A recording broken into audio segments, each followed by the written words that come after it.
کیا آپ جانتے ہیں کہ یہ کیا ہے؟ یہ قرآن مجید ہے۔ کیا آپ اس کو فقط الفاظ کا مجموعہ سمجھتے ہیں؟ اس میں فقط الفاظ نہیں ہے، اس میں رحمت ہے، اس میں ہدایت ہے، اس میں ہر خشک و تر کا علم ہے، اس میں شفاعت ہے، اس میں ہر مرض کی شفا ہے۔ اللہ نے ہم مسلمانوں کو ایک ایسے تحفے سے نوازا ہے جو ہمارے غیر کے پاس نہیں ہے۔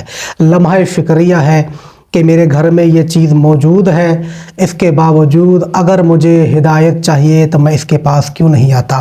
اگر مجھے شفاعت چاہیے تو میں اس کے پاس کیوں نہیں آتا؟